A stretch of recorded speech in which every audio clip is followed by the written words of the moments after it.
I showing in this thing?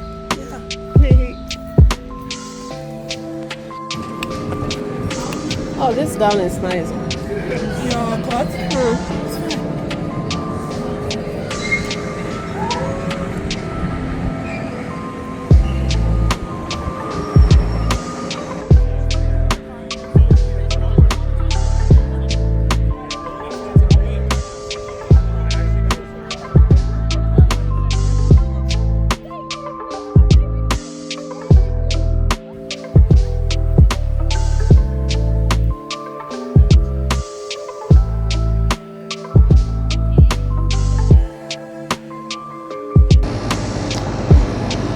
Hello YouTube fam. Sounds so noisy out here. Air conditioners are on. So should I wait? I am in New Jersey. I arrived Friday night. It was an uneventful drive, smooth. I wasn't trying to do too much on the road.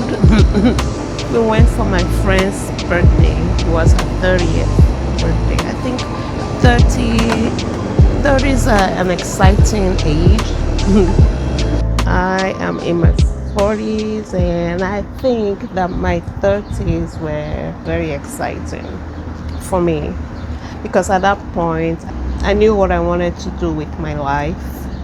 And I kind of already knew the goals that I wanted to achieve, the plans that I had for my life and how to go about it. I came to US in my 30s. So I was 34 when I came to USA. So I knew I wanted to be in US. And I also know that I wanted to be a nurse. I wanted to get my bachelor's degree in nursing. At that point also I knew I wanted to get a PhD or a doctorate in nursing.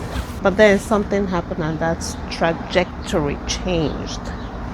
After I got my bachelor's degree, I was working, getting my nursing experience in a hospital, and I got to meet some travel nurses that were working there. And when they showed me how much they were making traveling compared to what I was making being a staff nurse, I was hooked. I was like, no, I need to go and experience that.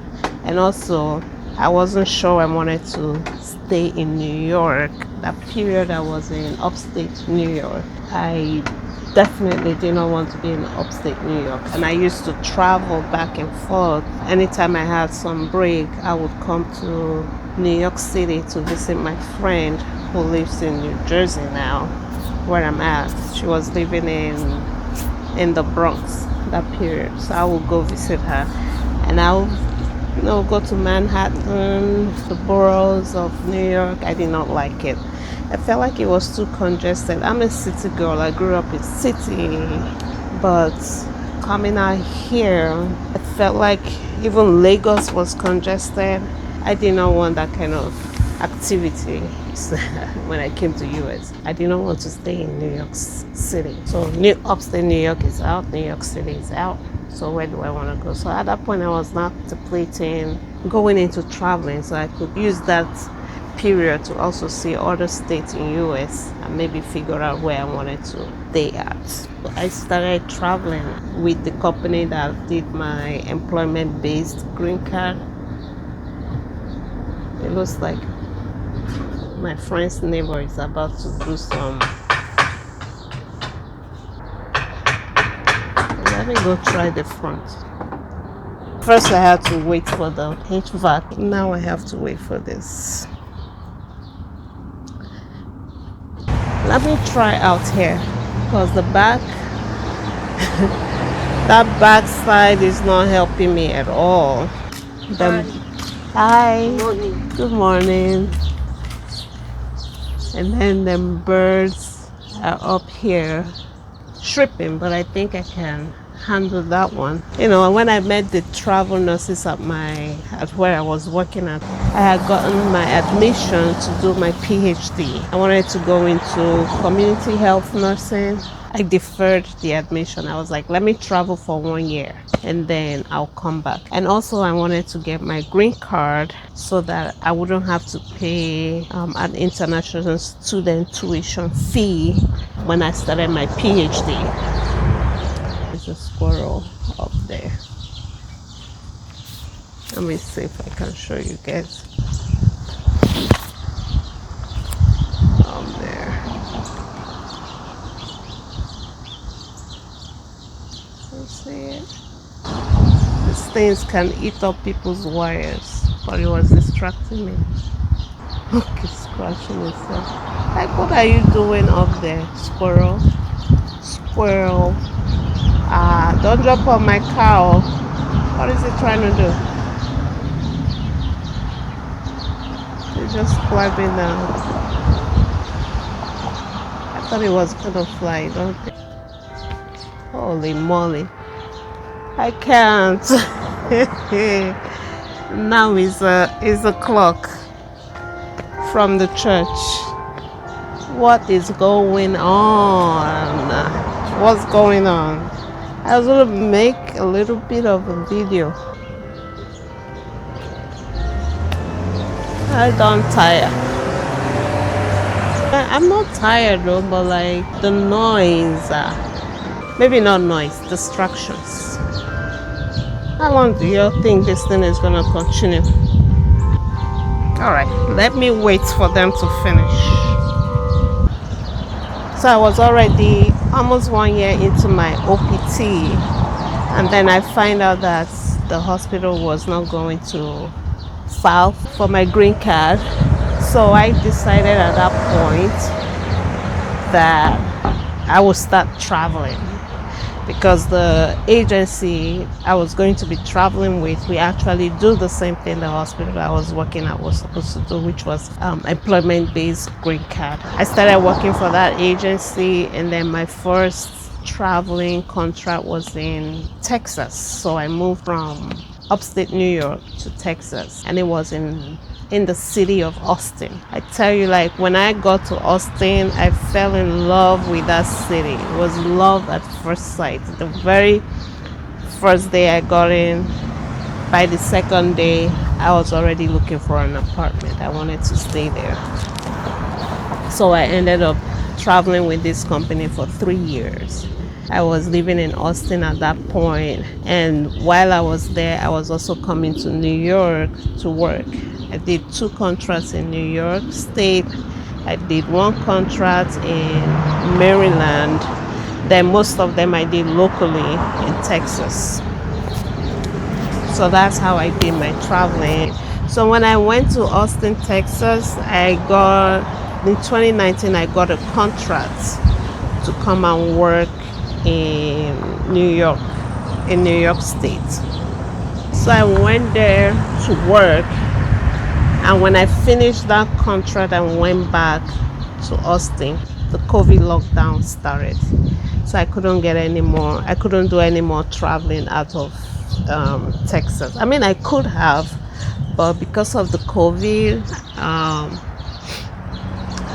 I didn't want to just take contracts outside of Texas that period. So I did most of my contracts in Texas as a local travel nurse.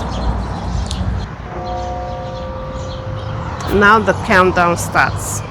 So anyway, COVID started, so I didn't travel anymore.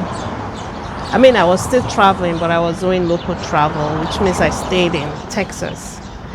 I'm sharing all of that to say that I think it was easy for me to explore like that because I was in my 30s. So I could make decisions like that on the go because I had a goal. One of my major goals then was to get my employment-based green card.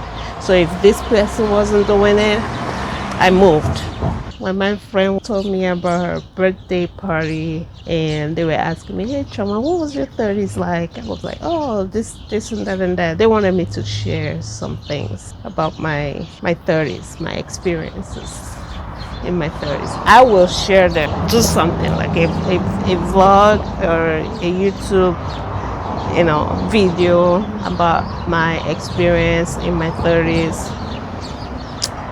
I will share it, but I'm not quite ready yet. It's not like it's a big deal kind of thing, but I need to write a note. I think I need to sit down, make a journal of the things I want to talk about so that I don't start and then I'll ramble off here and there. But anyway, so yesterday we did go to her party and it was fun. It was fun, fun, fun. I've never been on a boat party before, so this was the first time I went. It was two-level boat or two-decker boat. The ground level was the Afro beats, and then the up there was they have Spanish music playing upstairs. I like Spanish music. I like to think I know how to dance merengue, salsa, and bachata, kizomba sometimes. So it's always fun for me when I hear those music. I spent most of the time up there in the Spanish area than in the Afrobeat. Like I play Afro music almost every time, so it was nice to listen to a different kind of music. My friend, she went with me because she knows some of my girlfriends from college, and when the Spanish song started to play, she and I, we used to dance salsa back in Nigeria. We were getting it on. We danced our hearts away. Another thing I also enjoyed about the boats was I got to see the Statue of Liberty at night. I remember I did a boat tour with my college friends, but I can't remember what year we did it. So if I see any pictures, I'll put it up. It was a boat tour to see the Statue of Liberty and Empire State Building, but I don't think I took any pictures then. I'll check to see if I see one. I'll put it up. But this time, yeah, I took a picture. I saw it, and I remember when President Donald Trump came in talking about the tariff and everything. I'm not into politics, so I'm not gonna go into all of that. I read that France wanted to come back and take the Statue of Liberty that they gifted USA. Well, yeah, I got to see that in the dark, and it was nice. I even took a video. Yeah, that was cool. And then there was also the Empire State Building, and then we took a video of that. So, but the whole boat party experience was fun, fun, fun. We're gonna be on the boat from 6 p.m. till 10 p.m. I think the boat actually left the dock at 7 p.m. So it was 3 hours of dancing, my kind of thing. I just wanted to share that with you guys. But this place has been very noisy. The movement here has been very distracting, to say the least. But thank you, YouTube fam. I'm going to stop here. Thank you for watching. Thank you for liking, and thank you for subscribing, and I will talk to you guys again soon. Oh, I'm going to drive back to Maryland. Somebody said they don't say Maryland. It's Maryland. I'm going to drive back to Maryland later today. So if I don't get a chance to talk to you guys again, this is it. Thank you for watching. Thank you for liking. Keep subscribing, and I will see you guys again soon. Bye bye.